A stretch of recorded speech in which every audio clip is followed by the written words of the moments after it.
524 Masehi.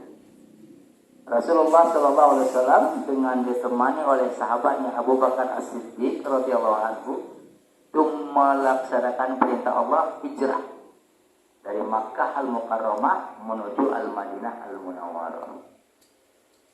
Sebelum sampai di Masjid Nabawi yang merupakan pusat kota Madinah, beliau singgah dahulu di Kuba. Kalau dengar Kuba, kira-kira yang terbersit di hati kita apa? Hah? Kuba?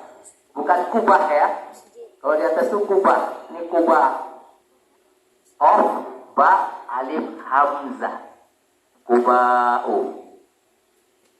Apa yang terbersit? Apa yang antum pahami, yang antum ketahui tentang Kuba? Masjid pertama yang Rasulullah SAW dirikan. Jadi sampai di Kuba, Rasulullah SAW cari lahan untuk didirikan masjid. Dapat lahan yang biasa digunakan oleh dua orang anak yatim, namanya Sahal dan Suhail. Abu Bakar Siddiq radhiyallahu anhu diperintahkan oleh Rasulullah SAW untuk bertanya kepada Sahal dan Suhail, ini lahan dijual atau tidak? Sahal dan Suhail melepas, silakan. Maka dibeli seharga 8.000 dirham saat itu oleh Rasulullah SAW. Setelah dibeli, diwakafkan, kemudian didirikan di atas itu Masjid Kuba. Asal muasal didirikan Masjid Kuba ini sangat sederhana sekali, tapi antum melihat itu 624 Masehi. Sekarang tahun berapa? 2022 Masehi. Itu kira-kira sudah berapa? 11 abad? Hah? 14 hampir 15 abad. Apakah masjid itu hancur? Masjid itu punah? Jamaahnya nyusut dan seterusnya?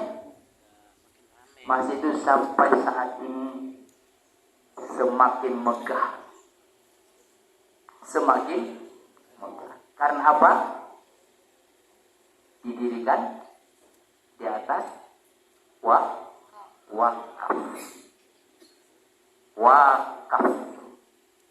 Setelah 14 hari 14 malam Rasulullah SAW menginap di sana bersama Abu Bakar As-Siddiq radhiyallahu anhu, beliau lanjutkan perjalanan ke pusat kota Madinah di Masjid Nabawi saat ini. Itu jalannya kira-kira 5 km. Rivaldi, antum kalau antum ukur Masjid Nabawi ke Masjid Kuba itu 5 km.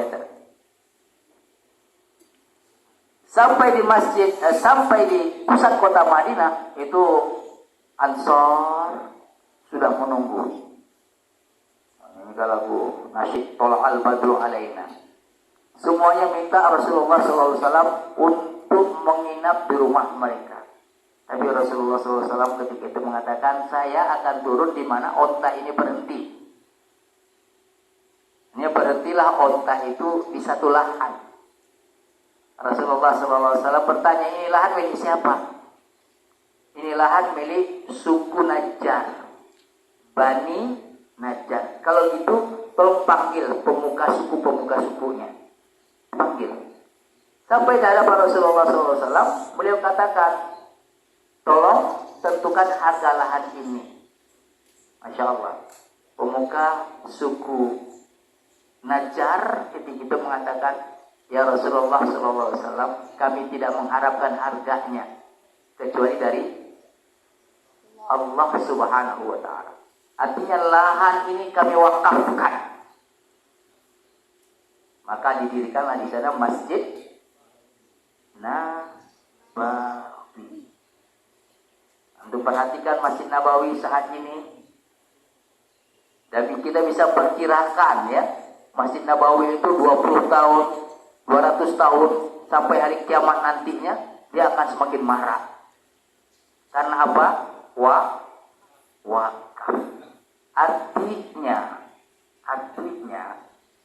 kalau kita ingin usaha-usaha kita itu lestari, berkembang, dari waktu ke waktu, maka kuncinya adalah wakaf. Ini masjid kita ini, kalau antum ingin masjid kita ini, ya, meskipun kita sudah mati nih, anak cucu kita juga sudah mati, ya, mungkin tinggal cicit kita lagi, tapi masih ini terus memberikan manfaat, maka kita sama-sama menjadi pejuang wakaf, penggerak wakaf. Ya, kita mulai dari diri kita, ya, wakaf. Kemudian kita ajak keluarga kita untuk berwakaf. Kita ajak kolega kita untuk berwakaf. Karena wakaf itu manfaatnya bukan hanya untuk yang berwakaf. Ya. Pernah dengar kisah sumur Utsman bin Affan radhiyallahu anhu? Hah? Pernah? Sampai sekarang sumur itu masih aktif atau tidak? Coba antum carikan, ya. Antum carikan ada nggak sumur yang sudah berabad-abad itu masih aktif, masih mengeluarkan air. Yang ada baru sumur Zam-Zam dan sumur Utsman ibnu Affan radhiyallahu anhu. Kayaknya saya ajak kita semuanya, kita syiarkan wakaf ini, ya, kita syiarkan wakaf ini sesuai dengan pengorbanan kita dalam mensyiarkan wakaf ini, maka itu akan menjadi percepatan terwujudnya masjid yang menjadi kebanggaan kita bersama. Ini nanti akan ada lagi lapangan futsal, ya Ustaz Mukhlis, ya. Antum ingin lapangan futsal? Dengan wakaf itu kita bisa wujudkan lapangan futsal. Bisa jadi juga ada kolam renang nanti. Bisa nggak kita jadikan kolam renang di sini? Bisa.